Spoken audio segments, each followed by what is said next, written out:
Yeah, so this week I hope things will get better and better.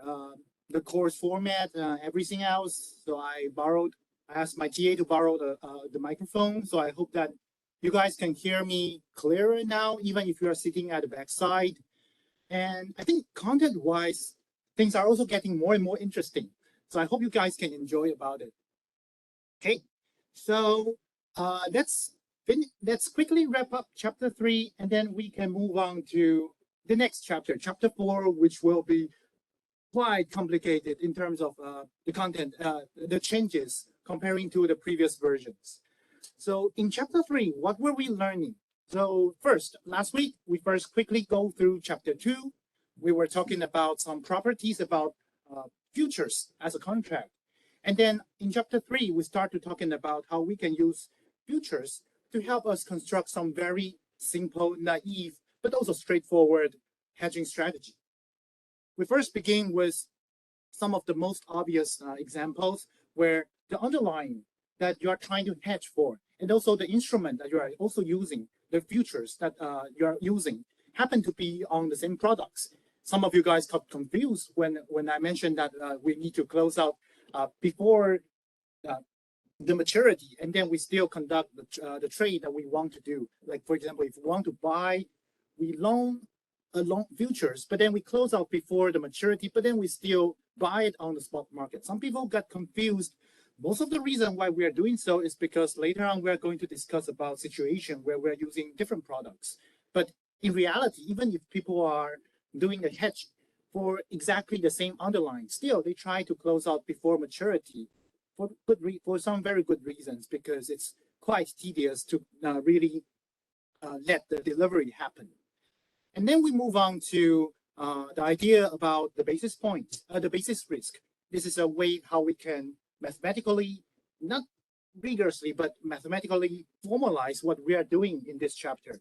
And then we talk about the optimal hedge ratios. This is particularly important when we are starting to talk about cross hedging, where we are using different products to hedge for the underlying that we are trying to protect for. And then we introduce one of the, and here's one, let's just take a look once again. These are the formulas. This is the optimal hedge ratio, where it is calculated as rho multiplied by a fraction, which is sigma s over sigma f. Rho is the correlation coefficient of the change in prices of the futures contract that you are using, and also the change in prices of the underlyings that you are interested in to hedge for. And then if you are good at, if you have taken any kind of econometric class, or I suppose you guys have taken the introduction to econometrics in your second year. So you should know that this is exactly the coefficient when we run a regression of some y variable to some x variables. And then we talk about, in practically, how what is the optimal number of contracts that you use to hedge. Basically, you're just translating this optimal hedge ratio into in terms of valuation of the contracts, and also the valuation of the things that you want to protect for. And then we lastly talk about an example where we try to hedge. Assume you guys are an airline company, and you have some plan to purchase jet fuels in some near future. You try to construct a hedge position, but then in reality, there is no very liquid market for futures on the jet fuels. That's the reason why they decided to use the futures market for the heating oils. And then we showed some correlation. We did some calculation. That's where we end last week. This week, I think things will get even more interesting. Yes. We didn't cover page 18. Okay, yeah, probably I missed it. So maybe I can very quickly mention about it now. So yeah, let's start here, and then we can continue and finish this chapter in this class, okay?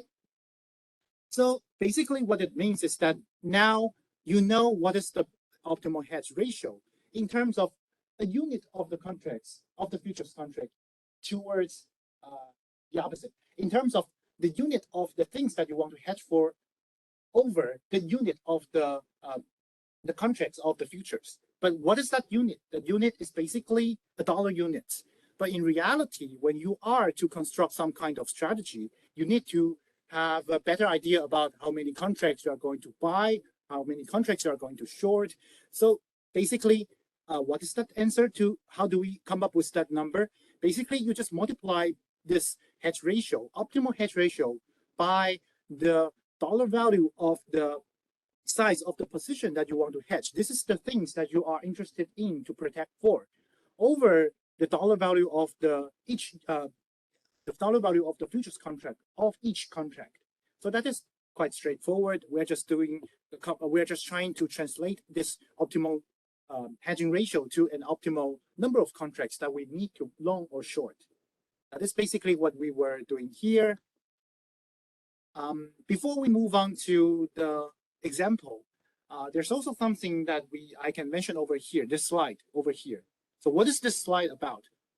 Do you guys remember in chapter 2, we mentioned that there is daily settlements. Every day, at the end of the day, if you are into some kind of futures contract, the exchange will ask you, not ask you, the exchange will do the calculation for you to show what is your gain or loss on daily basis. And then on your margins account, the gains or loss will directly affect your margins account. If you have a gain, you'll see that your margins account to have an increase in value.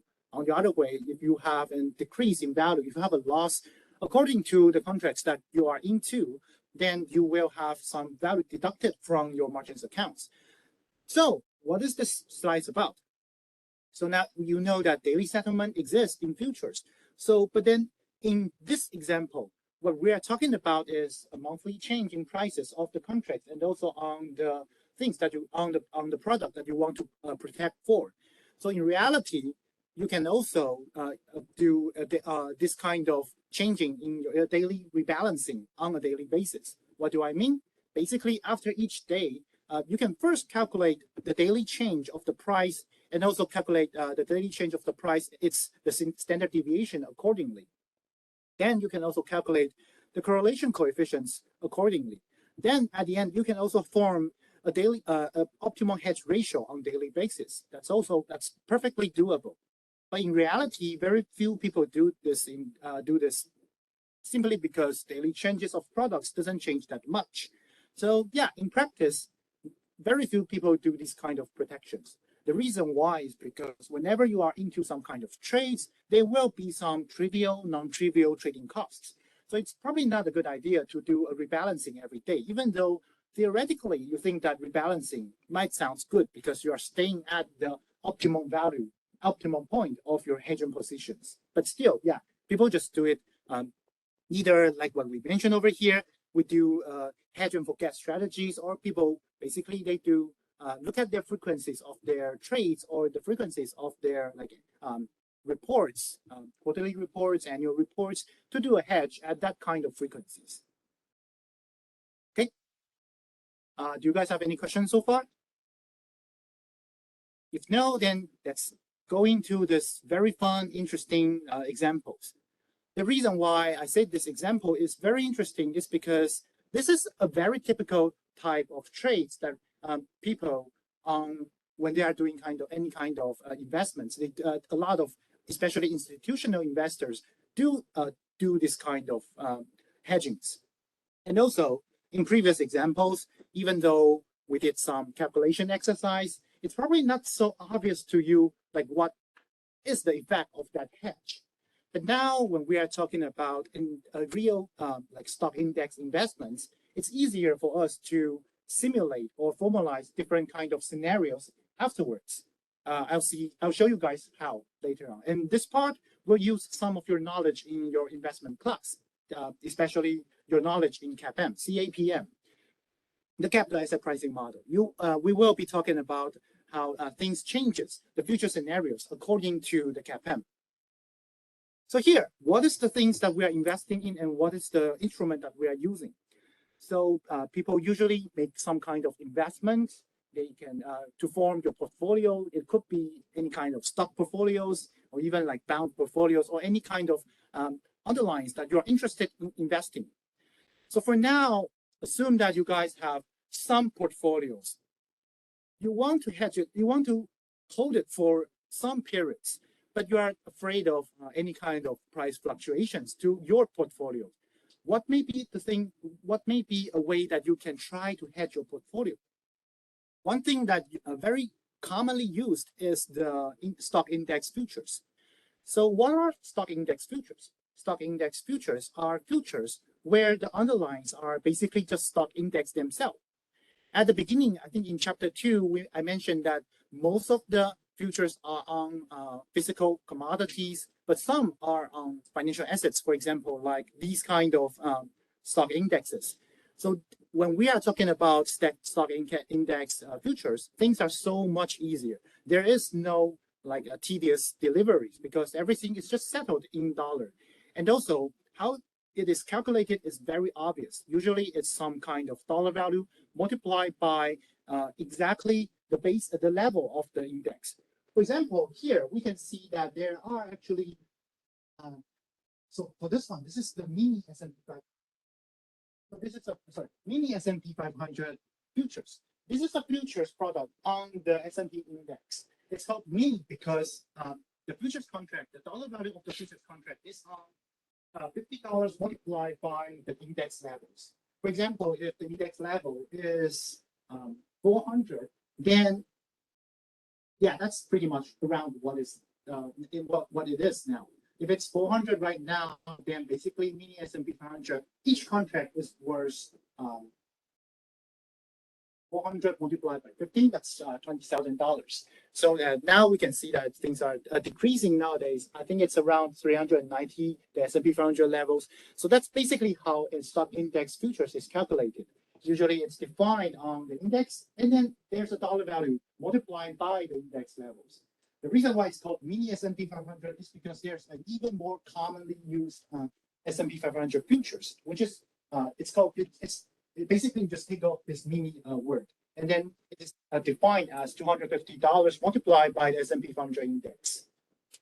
Later on, we are going to use this index. Okay. So now, assume that you have some portfolios. That's regardless of how you construct this portfolio. You have some portfolios. This portfolio will have a value change from time to time, and that is something you want to hedge for. The value of your portfolio is denoted. It's the current value of one futures contract. Then the N star is the optimal number of futures that we're trying to use. And beta here, beta is the beta of your portfolios.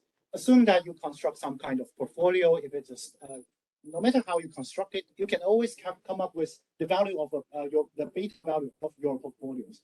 How do you do it? You basically just run a regression of your portfolio's historical price changes, returns on the historical risk premium on the market. That's how you can come up with an estimation of the beta of your portfolio. That's something you should have learned in your investment class. So now let's take one example. Let's take a look at one example. Why is it coming? Suppose that a futures contract with 4 months to maturity is used to hedge for the value of your portfolio over the next 3 months. You have a portfolio now. Think about any kind of your personal investments. Think about this portfolio, and you're trying to hedge it for the next 3 months. Suppose you have some kind of purpose. You might want to buy a vehicle in 3 months. So you want to make sure that the value of your portfolio does not decrease too much. And you're trying to hedge for your portfolio. Now, the size of your portfolio is assume it's $5,050,000. This numerical example is exactly the same from the textbook. So I actually take it out from the textbook. The value of the S&P 500, suppose it's 1,000 right now. Yeah, suppose it's 1,000 right now. And yeah, sorry for my, let me correct it. So I was mentioning SPY rather than S&P 500 when I say it was around $400 nowadays. It was S&P 500 has a level of 2,000 or 3,000 or so. And the SPY is one of the ETF that I personally is using to invest. And it's actually an ETF for S&P 500. It's around $400 right now. So yeah, now S&P 500 futures price is 1,010. And the value of the S&P 500 index now is 1,000. This future what is this futures price? This futures price is a future that will be mature in 4 months.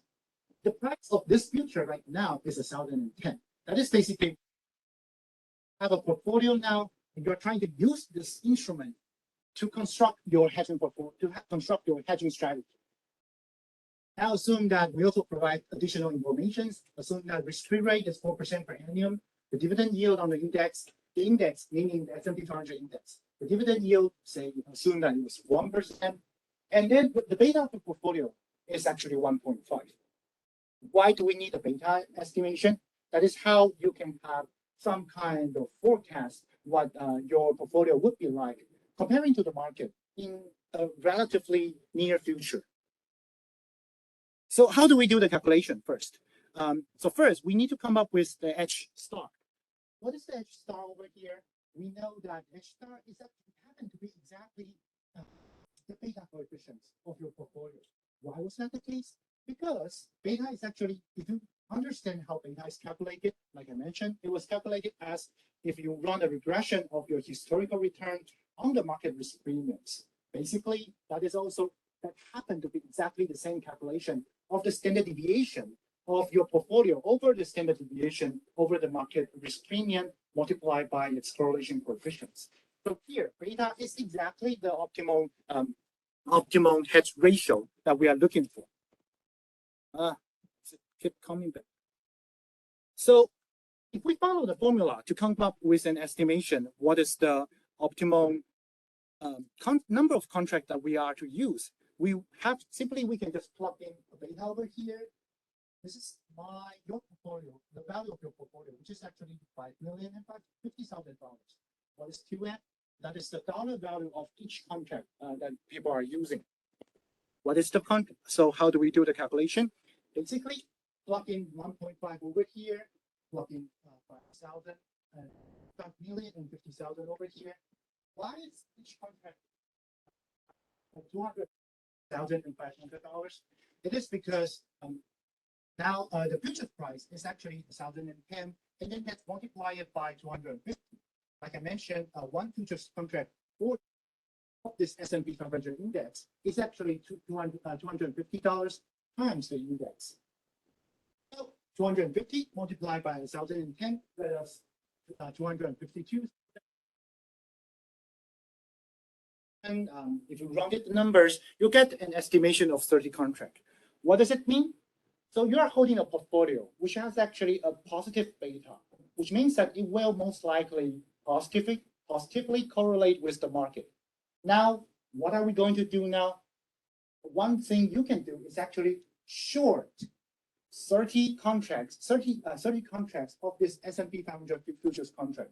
Why would that hedge your position? It's because when the market is going up, your portfolio will have an increasing value. But at the same time, you'll have some kind of loss. That will get you roughly back to exactly the same level of your value of your portfolios.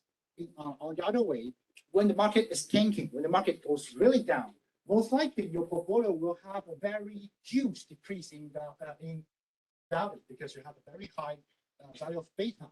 But at the same time, you will gain hugely from your short position of this short futures contracts. That is the reason why we can this kind of strategy can help us hedge for the value of your portfolio. So once again, what are we doing over here? We have some estimation. We come up with an optimal number of contracts to be shorted. Why are we shorting? It's because you have a positive beta holdings and you are trying to hedge for this position. So you want to go almost like build a delta neutral strategy in terms of beta. The way you do it is by shorting this S&P 500 futures contracts. So by doing so, you can enter a position where you are almost free from the market fluctuations.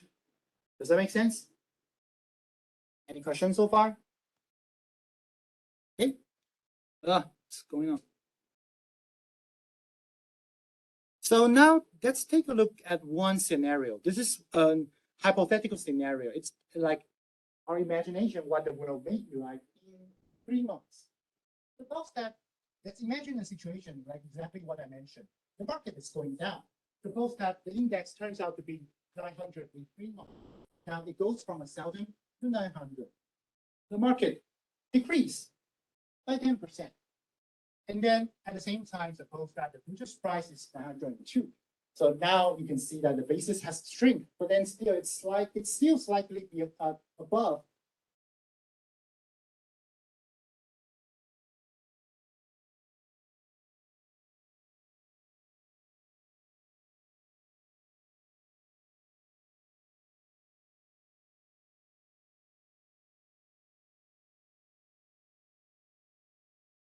Not to the time of maturity yet.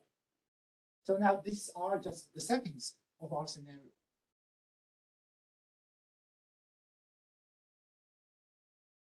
Now remember, you have actually two part of your entire positions. You have your portfolio that you are holding, you are longing for. You also have a short position in the futures contract, right? Let's take a look what will happen to your futures contract. When you enter a short position, it was the level of the futures was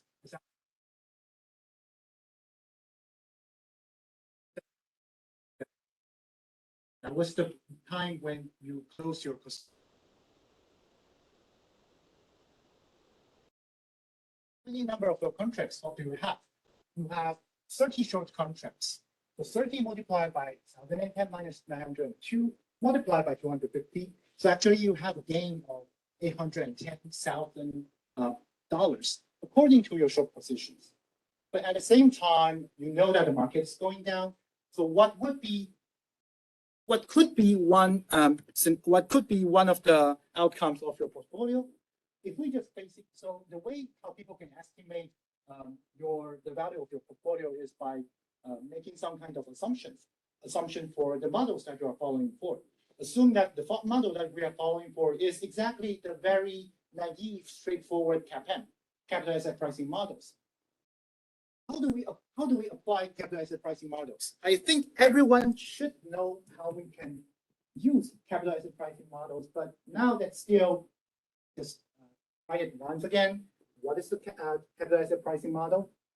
RP stands for the return of your portfolio minus RF, the risk-free rate equals to the RF equals to beta of your portfolio multiplied by the market premium, which is return of the market minus the risk-free rate. This is basically CAPM, right? Capital asset pricing models. So in our scenario, every number you have every number now. So how do we do the calculation? Know that the risk-free rate is 4% per annum, and we're talking about a 3 months horizon. Basically, that's 1/4 of a year. So the risk-free rate is 1%. And then what is the market returns? The market returns, it was 1,000. The index was 1,000. The index was 1,000 over here, but then it goes down to 900 in 3 months. So there's a decrease of 10% in the market. But still, we have dividend yield. And then dividend yield was, how much was it? Dividend yield was 1% per annum. That is 0.25%, 25 basis point in a 3 months horizon. So the market goes down by 9.75%. Over here, we have negative 9.75%. We have 1% over here, 1% over here. What is the beta coefficient? The beta coefficient happens to be 1.5. So you can have some kind of, this is also estimation. You can have some kind of estimation. Suppose we're following CAPM, capital asset pricing model. With this kind of decrease in the market, our portfolio should have a decrease of a negative 15.125%. Okay, we're thinking about scenarios. This is one possible scenario where market is going down moderately, not severely, but yeah, still it's a decent decrease in the market values. Suppose that your portfolio has a decrease in value of around 15%. What would your portfolio be? Your portfolio will be the end value of the portfolio in 3 months will be calculated as the value, the initial value multiplied by 1 minus 0.15, 125. Roughly, that will get you some number around 4.2, 4.3 millions. So, because the market is tanking, your portfolio experienced some kind of decrease in value. But at the same time, because we enter into a short position, of 30 contracts of the S&P 500 futures. So we also got some gains from the short position. Together, collectively, your end value will be roughly $5,096,000. Still, you can see that that's how it works. When the market is going down, your portfolio supposedly will also have a decrease in value, but because of our short position, you will also make some gains from your short position in the futures contract. That's what we mean by we have an optimal hedge over here. You can also try several other scenarios. You can try yourself. You can do suppose that. So these are, but these futures some kind of guesses. But suppose that the value of the index goes to stay exactly at 1,000, go down to 900, or go up to 1,100. We can make some kind of guesses. We can make some kind of think of some kind of see that the ending value will still be roughly around 5.1. That's what we mean by setting up a hedge for your portfolios. So it makes sure that in 3 months, no matter what, no matter the market's tanking or if the market's thriving, you will still have roughly about the same value of your portfolio where you can use it to, say, purchase your vehicle if you want to buy a sports car with this kind of value. Okay? Does that make sense? Yes?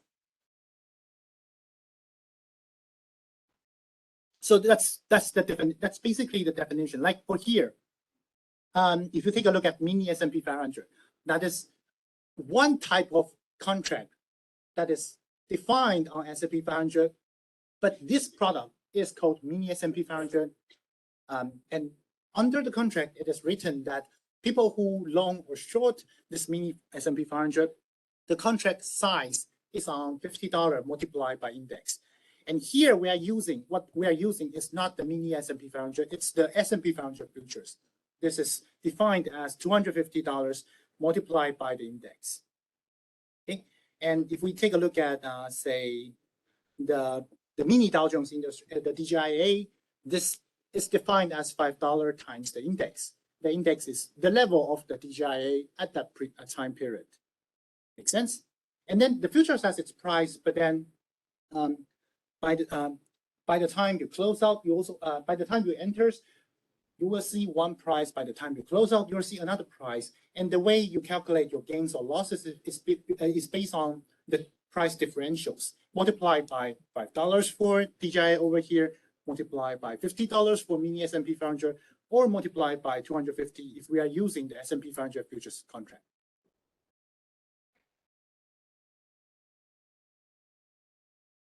That's right. So if you are very courageous, you can go for the S&P 500 futures. If you are for the given same number of contract, like people can do, if they have more risk tolerance, they can go higher of the number of contracts they want. But you can see that obviously 5 mini S&P 500 is equivalent to 1 S&P 500 futures, right?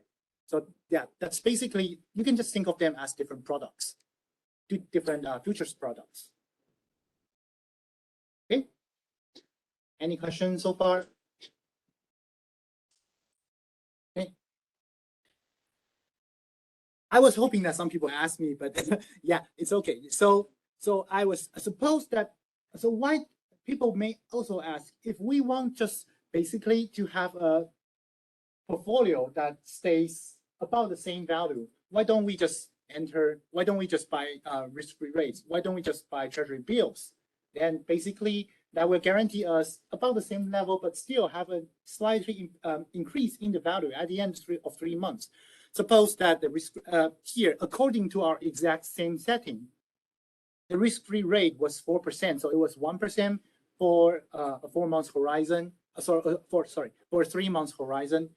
If instead we enter into the risk-free rate, we will end up with 5.1 million. That is even better than what we end up with over here, right?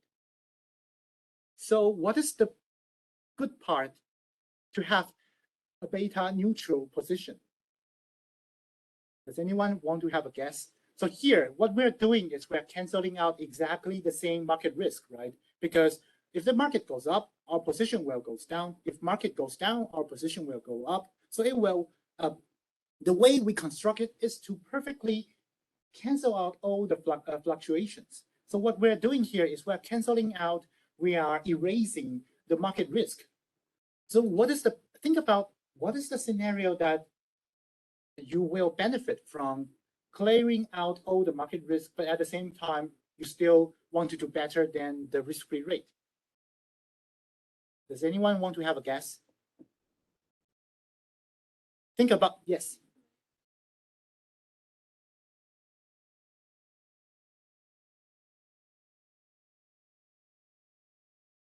I think your answer is somewhat related to that ultimate answer. It's very close, but yeah, that's a good try. Thanks. So think about CAPM once again. When we are talking about CAPM, how do people write it? How do people formalize about it? Usually, when we talk about CAPM, people not only talk about the beta coefficient, people also talk about alpha, right? What is alpha? Alpha is the abnormal returns. That's the superior return that one firm could have if they are doing better than the market, because beta governs all the correlation, all the co-movement with the market. If you have a higher beta, basically you're just co-moving more rapid to the market. If you have a lower beta, you basically are less sensitive to the market. But when we think about the part of the alpha part, that is the part that an idiosyncratic firm could have some superior return comparing to the market.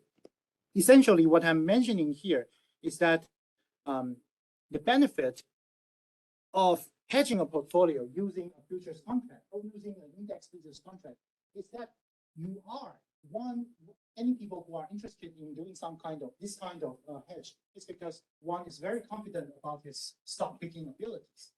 They may not be so good at assessing the future macroeconomy, the macro conditions. The market can be going up, the market can be going down. And we all know that according to most of the academic literature, people are really bad at market timing. Most people do not have the ability to tell what the future of the entire market would be like. But still, there is, even if people who believe in a purely efficient market, still there are people who have better investment abilities. Why may they have a better ability? It's purely because they might be better in terms of stock picking. What do I mean by stock picking? Basically, they could be able to assess what kind of stock could have abnormal returns, positive abnormal returns. So assume that you are very good at stock picking, then constructing this kind of strategy can help you get rid of the market risk. But still, if you are very confident that the portfolio that you are holding will beat the market, no matter the market is going down or going up. Like for example, if the market is going up by 5%, you know that even after considering the co-movement part, the beta coefficient, you're still confident that you might have a positive abnormal return. So under that kind of scenarios, people would be very interested in constructing such hedging positions by using stock index futures. Let me show you guys one example how that may be the case. So locking into the benefit of stock picking. This is what I mentioned over what I'm trying to mention. We're in the exact same setting, but now let's just use a different instruments. Say we are using now the mini S&P 500. Suppose that in April, an investor holds 20,000 shares of a company, each worth $100. So this investor is very confident in this stock. But this investor is not certain about the future macro conditions. The overall market could be going up, the overall market could be going down. No matter what, this investor is very confident that this stock will be doing relatively better than the overall market. So what could he do? This investor, and so suppose this stock has a beta coefficient of 1.1. S&P 500 is $2,100. So what could this person do? Now he's holding 20,000 shares, each worth $100. So basically, the value of his portfolio is has a value of $2 million. DF, that is the value of the contract of this futures contract at present. It is actually $2,100, and it is on the S&P 500. So let's multiply it by $50. So each contract is on $105,000. What is the optimal contract size to be shorted? Basically, we just apply the exact same calculation, beta 1.1 multiplied by the fraction of 2 million over $105,000. That would be roughly 21 contracts to be shorted. Suppose that now in July, the stock price is $19. The S&P 500 goes down to $1,850. So let's take a look. Let's examine the gain and losses of this investor. Right? The investor losses. This is the amount of this loss. Suppose that the market, this stock goes from $100 to $90. That is what we are like guessing. That was the case. Then $20,000. Sorry, 20,000 shares multiplied by each for each share he lost $10. So together for his stock holding, he loses about $200,000. At the same time, what is his gain according to his short position? 21 contract multiplied by $50 for mini S&P 500 multiplied by 2,100, $1,850. At the end, he's going to gain this amount. So he actually collectively he earns actually $62,000 and $500 collectively according to his positions. Now, let me ask you, why is that the case? Why is he actually gaining? Like, this is actually quite decent according to his portfolio size. Take a look, like, he begins with a portfolio size. So, in like a few months, he actually realized a more than 10% increase in his portfolio. Why was that the case? He was still exactly doing the same thing. He's trying to hedging against the market risk, right? So let's take a look now. The change of the market over here. The market goes down. So this is not the market change, but supposedly, like you should have a good idea.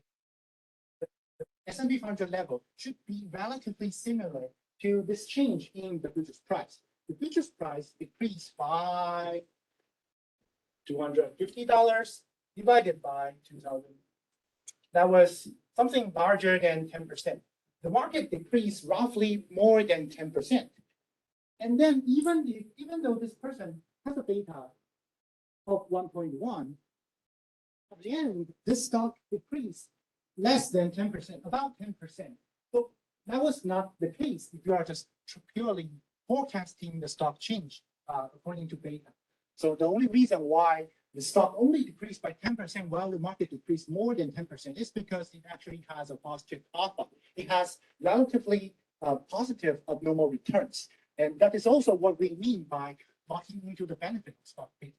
Person is very confident that even though overall when the market is fluctuating, the stock will have roughly 1.1 times of the sensitivity to the market fluctuations. Still, at the end, the market could have, say, like what she mentioned, this stock could be growing, the stock could be dividend yielding, or any kind of reasons. This stock could have some kind of momentum on top of the movement with the market. That's the reason why this person is very interested in holding this stock.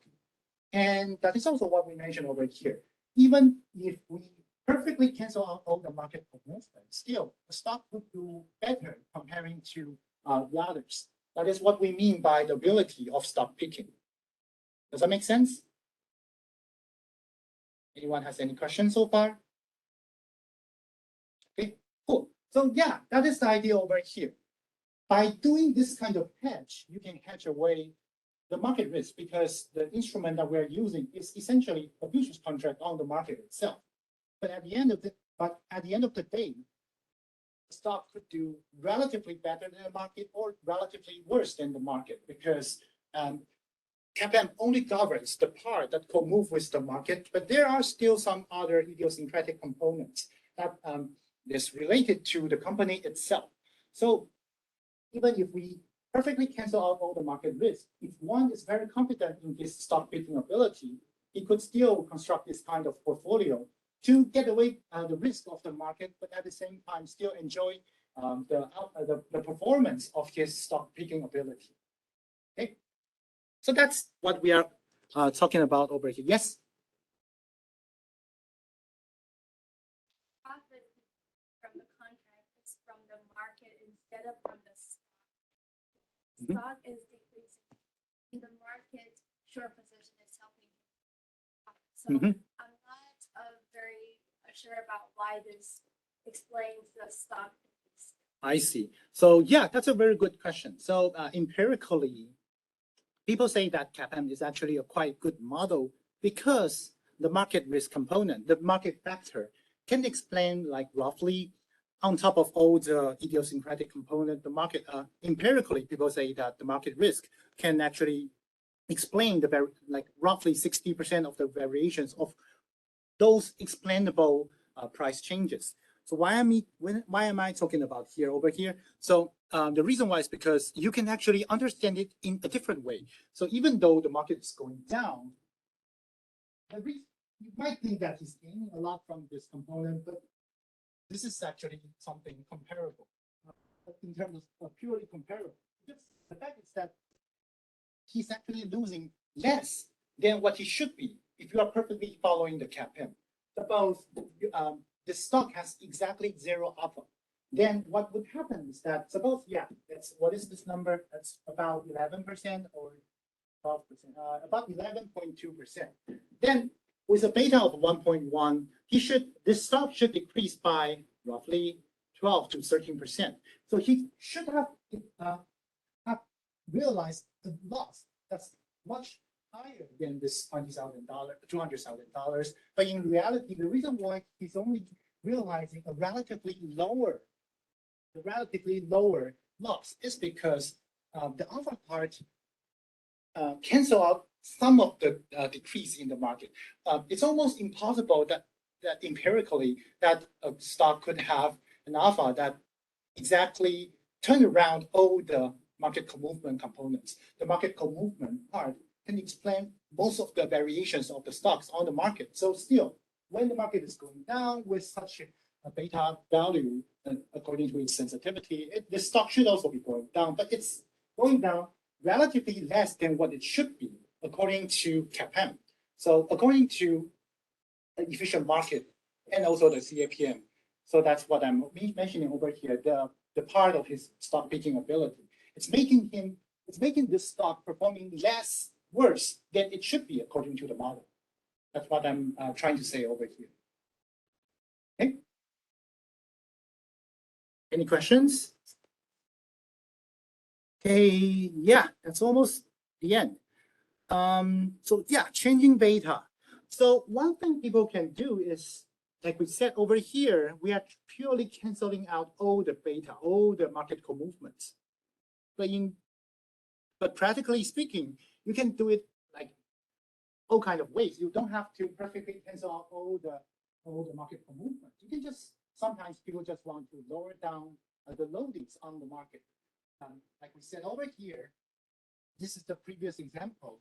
If you short 30 contracts of the S&P 500 futures, you can perfectly cancel out all the market movements. But at the same time, you can say,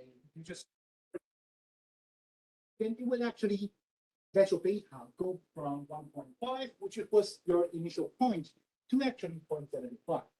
You just short 15 contracts instead of 30 contracts. It's just, I think this is pretty straightforward. If you short exactly the same number of that optimal number of size of contracts, then you are perfectly getting away all the market movements. If you are like shorting less, then basically you are just decreasing your beta, but not to zero. On the other hand, say if we have this like $5 million and $50,000, instead of shorting futures contract, if you long even more futures index contracts, then basically you are having even more loadings on the market components. This actually calculate this 0.75 is actually calculated regardless of your margins account. Because if you are considering your margins account, then the beta coefficient should not be calculated this way. But assume that we do not deal with anything about the money value in your margins account, then this is actually your level of your value, the value of your entire position. And that's how we can go, you can calculate your value of beta by this way. If you're just shorting half of the size, you just basically cancel out half of the beta values. Make sense? Okay. Yeah, almost there. Great. So lastly, this is a slide about practical practice, stack and roll. So sometimes the expiration date of a hedge is later than the delivery date of all contracts available. What do people do then? People basically just enter another contract by the end of the first contract's expiration dates. Expiration date. Yeah. So suppose you want to hold it for a very long time. That's what we mean by the expiration date of the hedge is very long. If you want to hold it for 2 years, 3 years, 5 years of your portfolio, then one thing you can do is you can enter a short position at first for 3 months, cancel it, close it out by the end of the 3rd month, and then enter another short position. So that is what we mean by stack and roll. You can do it iteratively. Then basically you can protect your positions for the length of the hedge you are hoping. That is what we mean by stack and roll over here. Just before maturity, we close them out and replace them with new contracts, reflecting the new positions. And of course, you are not exactly using the same number of contracts. Every time, by the time you close out your previous position and enter new positions, you are to do your calculation once again. It's essentially just like rebalancing your portfolios. Okay. That's pretty much about it for chapter 3, and it's 3:10, so we should hear the bell anytime. Okay, yeah, you guys can have a break now, and we'll come back at 3:30.